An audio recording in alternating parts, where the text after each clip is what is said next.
solving on NPO for the preparation of final account, and today we have the fourth problem over here.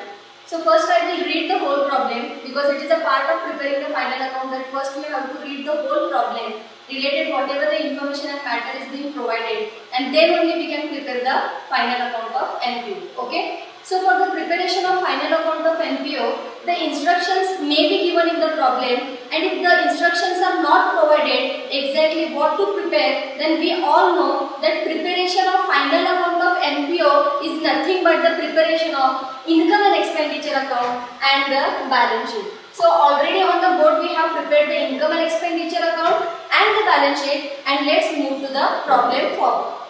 Here is the problem number 4 given over. And the very first para is provided related to the information of that NPO name and whatever exactly we have to prepare in the name of final account of NPO. So let's read the problem.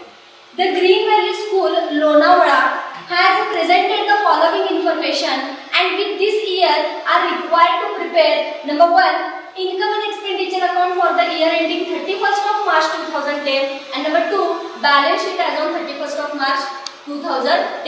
It means that in this first para, exactly the name of NPO is given, that is nothing but Green Valley School, Lonavala, and for this NPO we have to prepare the final account, and for the preparation the instructions are being provided to prepare income and expenditure account, that is being already prepared, and the second is balance sheet, again that is already being prepared. Okay.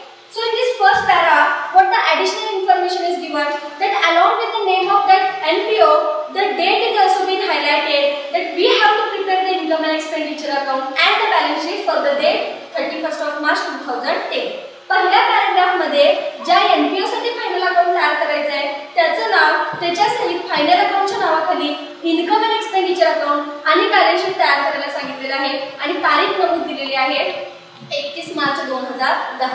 त्यामुळे पहिल्या paragraph मध्ये जी information दिलेली आहे ती आपण इथं बोर्डवर put down केलं पाहिजे. So we are going to prepare the final account of NPO named as Green Valley School, Lonavala. So this is the name of NPO.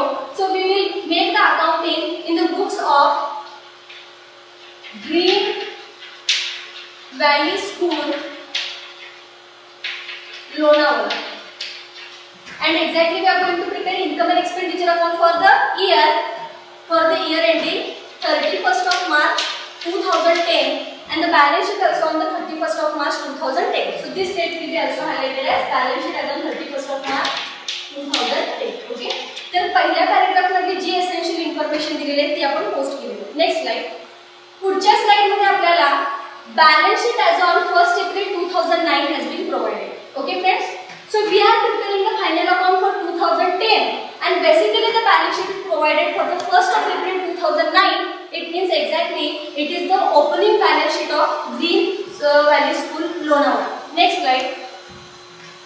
For the next slide here, receipt and payment account for the year ending 31st of March 2010 has been provided. म्हणजे पहिल्यांदा आपल्याला balance sheet दिलेले आहे आणि त्याच्यानंतर आपल्याला receipt and payment account दिलेले आहे.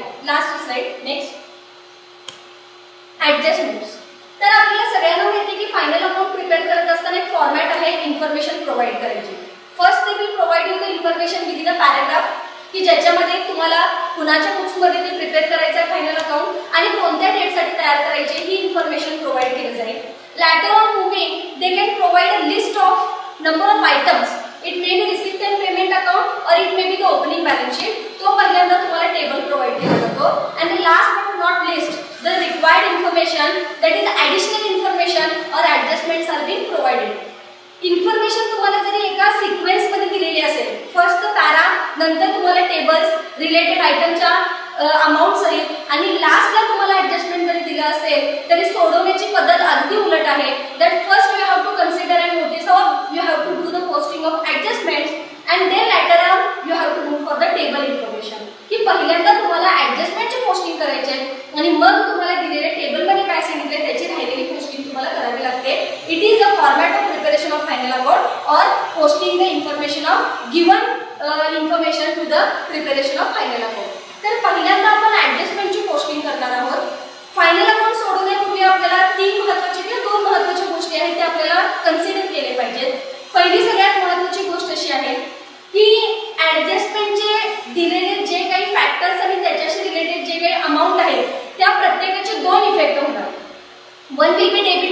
another will be credited. की ऍडजस्टमेंट मध्ये दिलेल्या प्रत्येक फॅक्टरचे दोन इफेक्ट होणार. तर दिलेल्या लिस्ट मध्ये जे की तुमचे रिसिप्ट अँड पेमेंट अकाउंट किंवा बॅलन्स शीट असेल प्रत्येकाचा एक एक इफेक्ट होणार. I will repeat it once again that each and every amount given in the adjustment will be posted for a twice, whereas the amount which is given in the list in the name of receipt and payment account of the balance sheet, all the items and the related amount will be posted for the once for the preparation of final account. तर सगळी आपण माहिती बघितली. आपल्याला कळालं की ऍडजस्टमेंट्स पण दिलेले आहेत. पहिल्यांदा पोस्टिंग ऍडजस्टमेंटची करायची आहे. तर ऍडजस्टमेंटची पोस्टिंग करण्यासाठी आपल्याला पहिली ऍडजस्टमेंट रीड करावी लागणार. पहिली ऍडजस्टमेंट काय दिलेली आहे चला रीड करूया. Outstanding tuition fees ₹12,000. पहिली ऍडजस्टमेंट काय आहे? पहिली ऍडजस्टमेंट आहे outstanding are nothing but tuition fees. Outstanding tuition fees for ₹12,000. Okay. So let us make the analysis of this transaction for the two effect to post for the final account. Outstanding tuition fee. पहिल्यांदा तर शब्द outstanding वापरलाय आणि आउटस्टँडिंगचा अर्थ आपल्याला माहिती आहे. Outstanding is nothing but pending.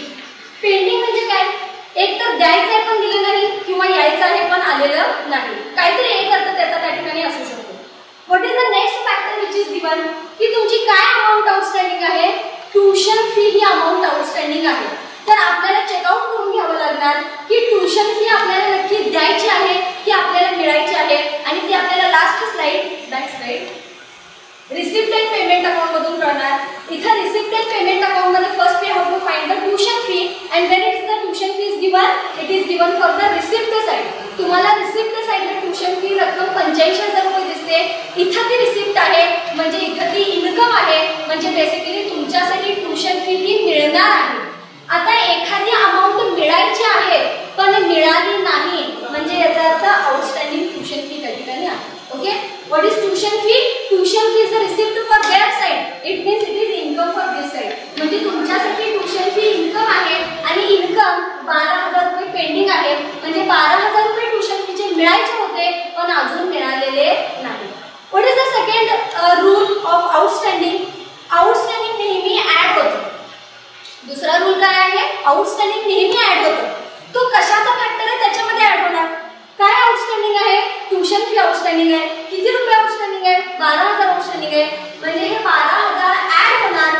कशामध्ये ऍड होणार? तर ट्युशन फीज मध्ये त्या ठिकाणी ऍड होणार. म्हणजे याचा अर्थ आहे की पहिला तुम्हाला ट्युशन फीची पोस्टिंग करावी लागणार.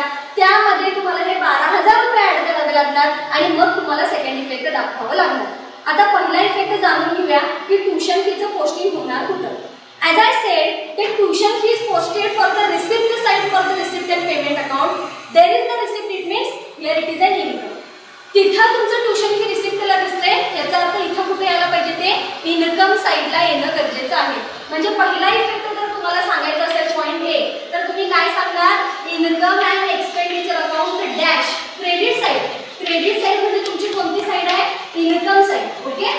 इन्कम साइडला पहिल्यांदा तुम्हाला काय घ्यावं लागणार? पहिल्यांदा तुम्हाला घ्यावं लागणार ट्युशन फी आणि ह्या ट्युशन फी मध्ये तुम्ही काय करणार? ₹12,000 तुम्ही ऍड करणार. This is the very first effect of the adjustment. Outstanding tuition fee ₹12,000. ही पहिली त्या ठिकाणी इफेक्ट झाली. What will be the second effect of outstanding tuition fee? Tuition fee एक इन्कम आहे म्हणजे मिळायचं आहे पण मिळालं का नाही. मग एक इन्कम मिळायचं होतं पण मिळालं नाही.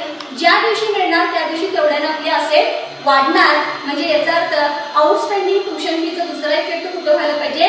बॅलन्स शीटच्या asset side. A simple rule. Therefore the second effect will be given balance sheet dash asset side.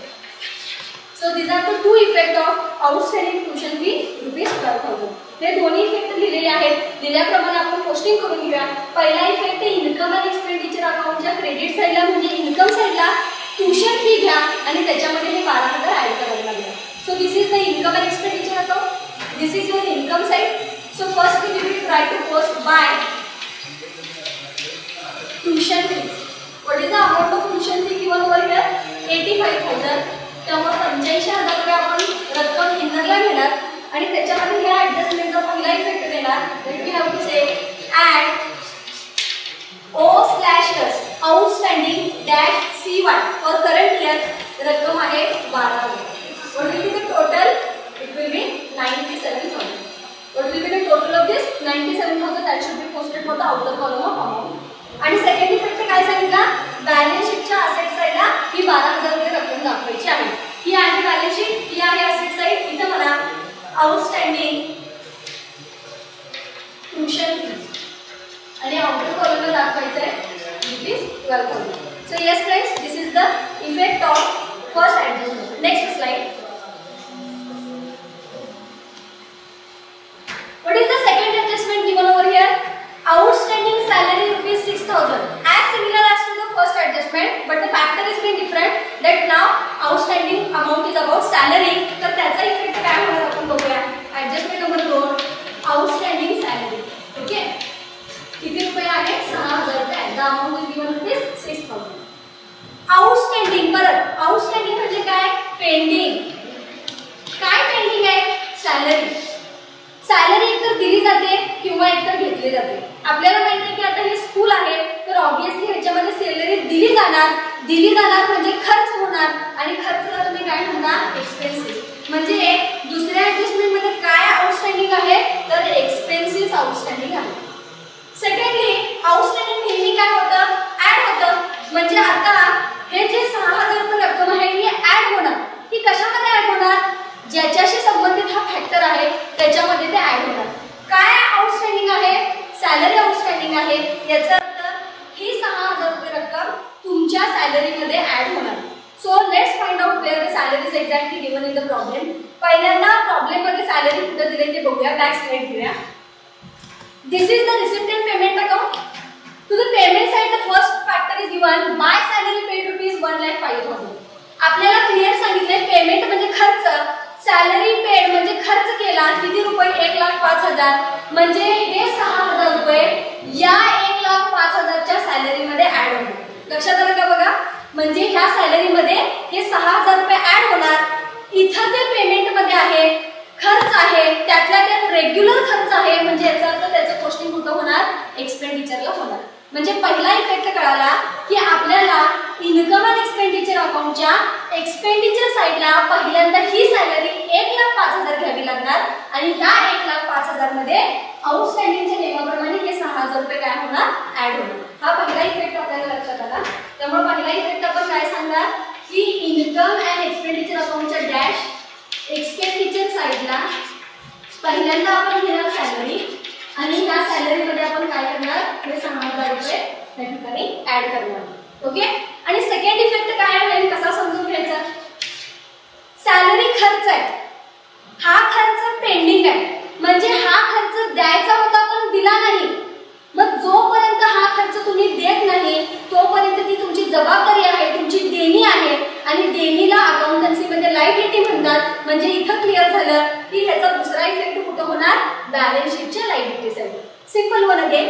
म्हणजे दुसरा इफेक्ट होणार balance sheet dash liability side. दोन्ही इफेक्ट इथं घेऊन घेतलेले आहेत. चला पोस्टिंग करूया. First effect income and expenditure अकाउंटच्या एक्सपेंडिचर साइडला सॅलरी मध्ये ऍड. ही आहे इन्कम अँड एक्सपेंडिचर अकाउंट, ही आहे एक्सपेंडिचर साइड. ही 2 ने स्टार्ट होते. पहिल्यांदा पेमेंट साइडला दिलेली 2 सॅलरी घ्या. सॅलरीची रक्कम आहे इनरला 1,05,000. या 1,05,000 मध्ये ही 6,000 रुपये रक्कम ऍड होणार आहे. तर इथे म्हणा add O/S outstanding dash CY current year रक्कम आहे 6,000. आउटरला आले 1,11,000. 1,11,000 ही रक्कम आली. आणि दुसरा इफेक्ट आहे बॅलन्स शीट लायबिलिटी साइड. ही आहे बॅलन्स शीट, ही आहे लायबिलिटी साइड. कॅपिटल फंडच्या खाली 4-5 ओळी सोडून इथं घ्यायचं आहे आउटस्टँडिंग एक्सपेन्सेस. त्याला अंडरलाईन करा आणि पहिला फॅक्टर आहे आपला सॅलरी, ज्याची रक्कम आहे इंदरला घ्या ₹6,000.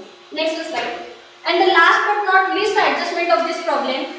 Depreciate books by ₹6,500 and furniture by ₹7,000.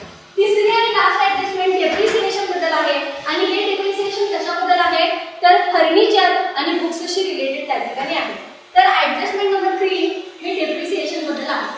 पहिल्यांदा नियम समजून घेऊया. Depreciation, what is a depreciation? It is a kind of expenses. Depreciation expenses आहे आणि डेप्रिसिएशन हा खर्च आहे. डेप्रिसिएशन काय आहे? खर्च आहे. And expenses are always deducted आणि खर्च नेहमी वजा होतो. म्हणजे हा खर्च काय होणार, डिडक्ट होणार. डिडक्ट होणार म्हणजे काय होणार, लेस होणार. लेस होणार, कमी करायचंय. खर्च नेहमी कमी होतो. ओके, वजा करायचंय. कशामधून वजा करणार, आता तो खर्च कशाशी संबंधित आहे त्याच्यामधून वजा करणार. याचा अर्थ पहिला डेप्रिसिएशन कशावर आहे, तर पहिला डेप्रिसिएशन बुक्सवर आहे. म्हणजे बुक्सची जी डेप्रिसिएशनची रक्कम आहे ती बुक्स मधून कमी होणार. म्हणजे याचा अर्थ बुक्सची डेप्रिसिएशनची रक्कम आहे अमाऊंट ₹6,500. किती रुपये रक्कम आहे, 6,500. म्हणजे याचा अर्थ depreciation is a kind of expenses and expenses are always deducted from that related factor. याचा अर्थ डेप्रिसिएशन हा खर्च आहे आणि खर्च नेहमी वजा होतो त्या फॅक्टर मधून. पहिला फॅक्टर बुक्स आहे, 6,500 डेप्रिसिएशनची रक्कम आहे. म्हणजे हे 6,500 वजा होणार. कशामधून वजा होणार, तर ते बुक्स मधून वजा होणार. म्हणजे याचा अर्थ पहिल्यांदा बुक्सची आपल्याला पोस्टिंग करून घ्यावी लागणार आणि मग त्यातून डेप्रिसिएशन वजा करावं लागेल. आता बुक्स काय आहेत, basically we are preparing the final account for school. शाळेसाठी आपण फायनल अकाउंट तयार करतो. तर शाळेमध्ये जी पुस्तकं आहेत साहजिक आहे की त्यांच्यासाठी ती काय असणार, it will be a kind of asset. म्हणजे एखाद्या शाळेसाठी बुक्स ही त्यांची मालमत्ता आहे आणि मालमत्ताला आपण असेट म्हणतो. म्हणजे याचा अर्थ बुक ही असेट आहे. म्हणजे बुकची पोस्टिंग पहिल्यांदा कुठं व्हायला पाहिजे, बॅलन्स शीटच्या असेट साईडला व्हायला पाहिजे. म्हणजे ह्याचा डेप्रिसिएशनचा पहिला इफेक्ट कुठं होणार, तर पहिल्यांदा बॅलन्स शीटच्या असेट साईडला, बॅलन्स शीटच्या असेट साईडला तुम्हाला बुक्सची पोस्टिंग करून घ्यावी लागणार आणि ह्या बुक्सच्या अमाऊंट मधून तुम्हाला डेप्रिसिएशनची जी रक्कम आहे 6,500 ती काय करावी लागणार, इथून लेस करून घ्यावी लागणार. ओके, आता दुसरा इफेक्ट काय असणार बघा, depreciation is a kind of expenses and basically it is a kind of regular expenses. की डेप्रिसिएशन हा एक खर्च आहे, तो एक रेग्युलर खर्च आहे. म्हणजे याचा अर्थ तो रेग्युलर त्या पद्धतीने पोस्टिंग होणार. रेग्युलर खर्चाची पोस्टिंग आपण कुठं करतो, एक्सपेंडिचर साईडला आपण त्या ठिकाणी करतो. याचा अर्थ दुसरा इफेक्ट कुठं होणार, इन्कम अँड एक्सपेंडिचर अकाउंटच्या एक्सपेंडिचर साईडला होणार. हा त्याचा त्या ठिकाणी दुसरा इफेक्ट आहे. ओके, तर हे दोन इफेक्ट त्या ठिकाणी आपल्याला कळाले. या दोन्ही इफेक्टची आपण त्या ठिकाणी पोस्टिंग करूया. तर पहिल्यांदा आहे बॅलन्स शीटच्या असेट साईडला बुक्स घ्यायचं, त्यामधून 6,500 लेस करायचं. Back side.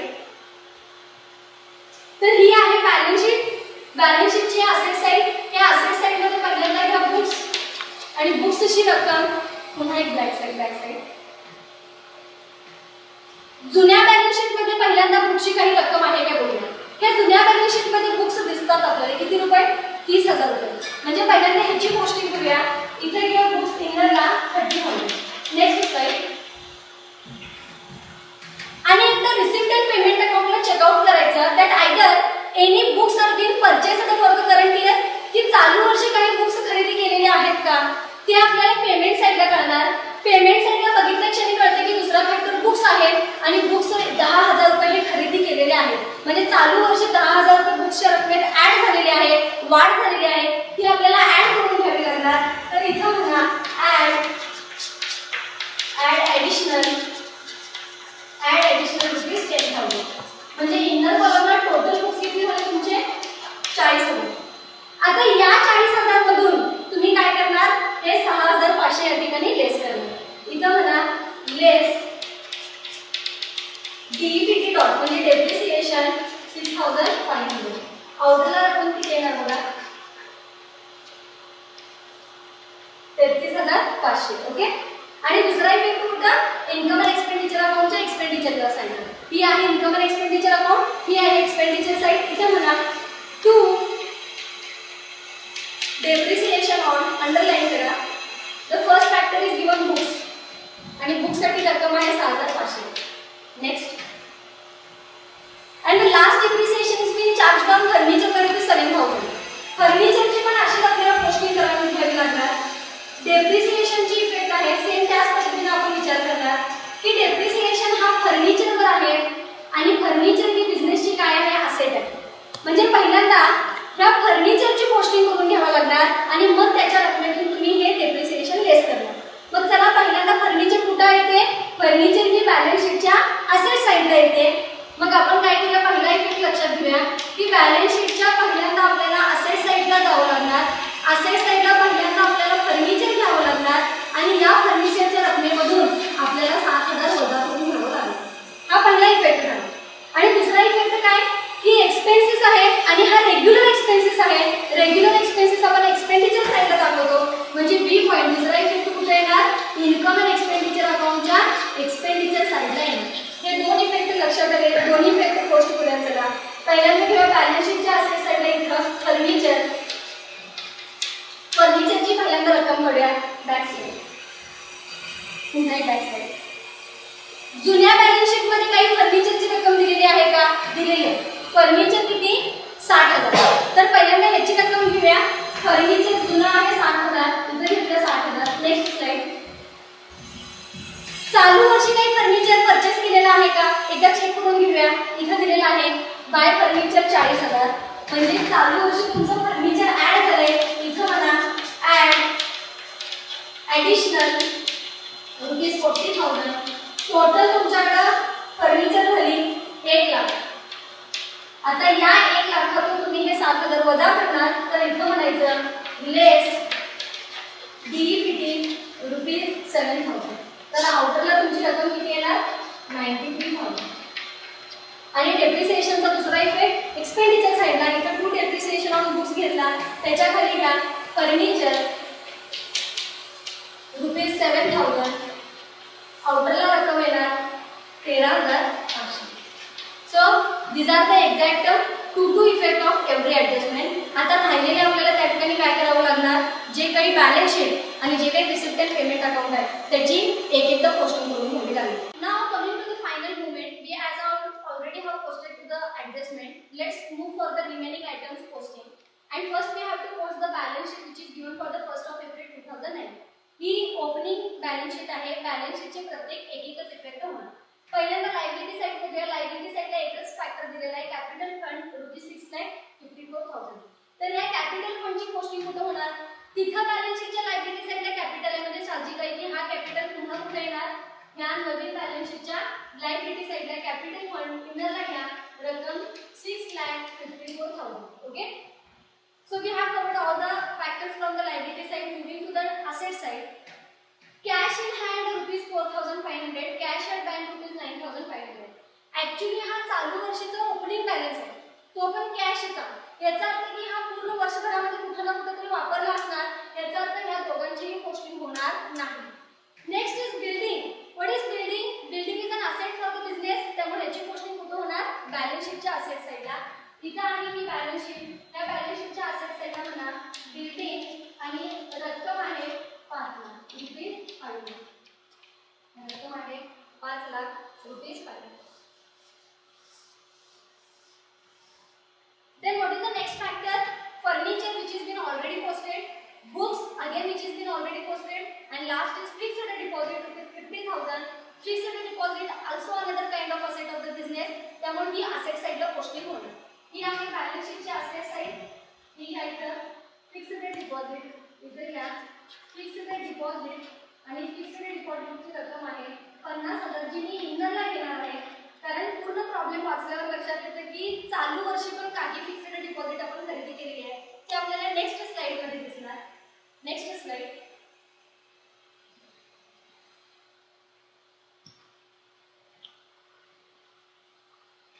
नेक्स्ट स्लाइड आहे रिसिप्ट अँड पेमेंट अकाउंटची. रिसिप्ट अँड पेमेंट अकाउंटची पहिल्यांदा रिसिप्ट साइड आपण लक्षात घेऊया.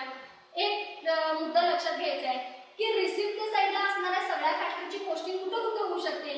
Either it can be posted for the income side और for the liability side. Receipt and payment account मध्ये प्रत्येक फॅक्टरच्या पोस्टिंग हा एक तर इन्कम साइडला होणार नसेल तर लायबिलिटीच्या साइडला होणार. चला मग बघूया कुठे कुठे पोस्टिंग होतात. रिसिप्ट साइडला पहिला फॅक्टर आहे to balance brought down. Cash in hand 4,500. Cash at bank 9,500 जे आपण जुन्या बॅलन्स शीट मध्ये ऑलरेडी बघितलेलं आहे त्यामुळे ह्याचं पोस्टिंग पुन्हा होणार नाही. Tuition fee which is been already posted. Fine collection की फाईन मुळे कलेक्शन झाले 2,600. हा एक रेग्युलर इन्कम आहे त्यामुळे तो इन्कम साइडला पोस्ट होणार. इथे घ्या by fine collection. By fine collection amount आहे ₹2,600. To admission fee ₹10,000. ऍडमिशन मुळे ₹10,000 जमा झालेले आहेत. हा एक रेग्युलर इन्कम आहे. रेग्युलर इन्कमच्या साईडला जाणार. इथं घ्या by admission fee. By admission fees amount आहे ₹10,000 आउटरच्या कॉलममध्ये घ्या. नेक्स्ट इज टू डोनेशन आणि ब्रॅकेटमध्ये म्हटले to be capitalised. It is an internal adjustment. ऍडजस्टमेंटचे दोन प्रकार असतात. एक जे तुम्हाला टेबलच्या खाली दिलं जातं आणि दुसरा प्रकार आहे इंटरनल ऍडजस्टमेंट जे तुम्हाला टेबलच्या इनसाइड म्हणजे टेबलच्या आत दिलं जातं. इथं डोनेशनच्या पुढे ब्रॅकेटमध्ये काहीतरी सांगितलंय. हे एक इंटरनल ऍडजस्टमेंट आहे. ह्याचे देखील त्या ठिकाणी एक इफेक्ट होणार. तो इफेक्ट म्हणजे काय? डोनेशन टू बी कॅपिटलाइज्ड की डोनेशनची रक्कम ही कॅपिटल अकाउंटला पाठवा. किती पाठवा हे सांगितलेलं नाही. तर आपण गृहीत धरायचं we have to take the assumption that the full amount of donation will be transfer to the capital. की डोनेशनची परिपूर्ण रक्कम आपण त्या ठिकाणी कॅपिटलला पाठवणार. म्हणजे ती डोनेशन मधून कमी होणार आणि कॅपिटल मध्ये ऍड होणार. तर आपण एक इफेक्ट करायचा की ही कॅपिटल मध्ये ₹50,000 आपण ऍड करणार आहोत. तर आपला कॅपिटल आहे बॅलन्स शीटच्या लायबिलिटी साइडला. इथं म्हणा add number 1 donation. Number 1 donation capitalised आणि रक्कम आहे किती दिलेली आहे आपल्याला 50,000 50,000 ही रक्कम आहे. Then next is to interest received. व्याज मिळालं हे एक रेग्युलर इन्कम आहे त्यामुळे इन्कम साइडला पोस्ट होणार. इथे घ्या बाय इंटरेस्ट रिसीव्ड आणि अमाउंट आपल्याला दिलेली आहे ₹2,500. And the last factor is to government grant. पण ब्रॅकेटमध्ये रेव्हेन्यू म्हटले म्हणजे गव्हर्नमेंट ग्रँट हे उत्पन्न आहे पण हा एक रेव्हेन्यू उत्पन्न आहे म्हणजे रेग्युलर उत्पन्न आहे. रेग्युलर उत्पन्न असेल तर आपण इन्कमच्या साइडला घेतो. इथं म्हणा बाय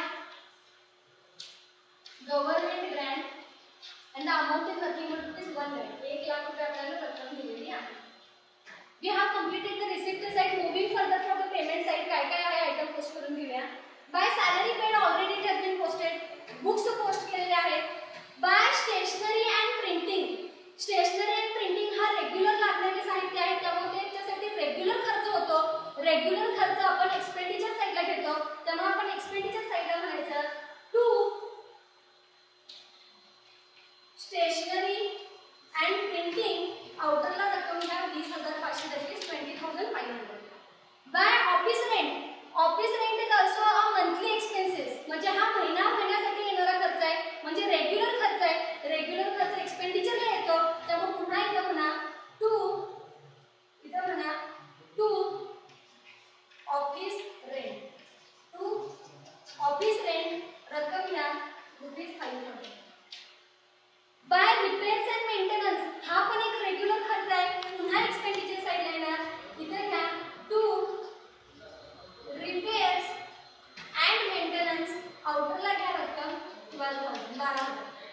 बाय स्पोर्ट्स एक्सपेन्सेस. स्पोर्ट्ससाठी आलेला खर्च रेग्युलर खर्च आहे पुन्हा कुठे येणार त्या ठिकाणी एक्सपेंडिचर साइडला येणार. एक्सपेंडिचर साइडला घ्या टू स्पोर्ट्स एक्सपेन्सेस रक्कम आहे 4,300. By annual gathering expenses 7,000 regular खर्च आहे पुन्हा एक्सपेंडिचर साइडला घ्या to annual gathering expenses. To annual gathering expenses amount आहे 7,000 आउटरला घ्या. बाय फर्निचर झालेलं आहे आणि लास्ट फॅक्टर आहे by balance carried out cash in hand and cash at bank. Total is ₹60,300. याचा अर्थ हा कॅशचा शिल्लक राहिलेला बॅलन्स आहे. शिल्लक म्हणजे अजून आपल्याकडे आहे म्हणजे कॅश एक असेट आहे त्यामुळे त्याची पोस्टिंग असेट साइडला होणार. असेट साइडला आपण घेऊया. इथं आपली असेट साइड आपल्याला दिलेली आहे. बॅलन्स शीटच्या असेट साइडला घ्या कॅश इन हँड आहे 1,300 आणि त्याच्यानंतर सांगितलेलं आहे cash at bank. Cash at bank आपल्याकडे आहे रक्कम आहे 59,000. ह्या दोघांची टोटल आहे 60,300. ती ह्या आउटरला 60,000. Now the last point that we have to close the income and expenditure account in the balance sheet for the last point of preparation of final account. आपल्याला सगळ्यांना माहिती आहे की इन्कम अँड एक्सपेंडिचर अकाउंट कसं close करायचं आहे. आपल्याकडे दोन अमाऊंटचे कॉलम आहेत आउटरला. एक आहे एक्सपेंडिचर साइडला एक आहे इन्कम साइडला. whichever the greater side it should be posted for the total sale of both the side. आपल्याला लक्षात येईल की याची दोन्हीपैकी जास्तची साईड आहे इन्कम साईड. इन्कम साईडची टोटल आहे 2,12,100. 2,12,100. तर हीच 2,12,100 या टोटल सेलमध्ये इथं एक्सपेंडिचर साईडला घ्यायची आहे 2,12,100. From the total of this total you have to deduct all the total of expenditure. तर ह्या रकमेतून हे सगळे एक्सपेंडिचरची रकमावर लेस करा आणि तुम्हाला रक्कम मिळणार आहे दॅट इज नथिंग बट 38,800. 38,800 रुपये ती रक्कम मिळणार. म्हणजे याचा अर्थ काय आहे की तुमचं उत्पन्न जास्त आहे आणि खर्च कमी आहे. सगळ्याच्या सगळं उत्पन्न वापरून देखील काही रक्कम उरलेली आहे. हा तुमचा फायदा आहे. आणि एनपीओचा फायदा आपण काय म्हणतो टू सरप्लस. एनपीओच्या फायद्याला आपण म्हणतो टू सरप्लस रक्कम 38,800. त्याचा दुसरा इफेक्ट कुठे करायचा it will be added in to the capital fund. तर हे कॅपिटल फंड मध्ये ॲड होणार. इथं म्हणा ॲड सरप्लस अमाऊंट आहे ₹38,800. आता जे काही इनर कॉलमला आहे ते सगळं आउटर कॉलमला घ्यायचं आहे. पहिल्यांदा टोटल घेऊया कॅपिटल अकाउंटची. कॅपिटल अकाउंटची टोटल आहे 7,42,800. 7,42,800. इथं पण 6,000 एकच रक्कम आहे. हे पण आउटरला घेऊन टाका. आणि इथे फिक्स्ड डिपॉझिट 50,000 आपण इनरला घेतले ते देखील आउटरला घ्या 50,000. आणि दोन्ही साईड एकाच रकमेला टोटल यायला पाहिजे टॅली व्हायला पाहिजे. ही रक्कम टॅली होते 7,48,800. 7,48,800. So yes, we have completed here our problem number 4. Thank you.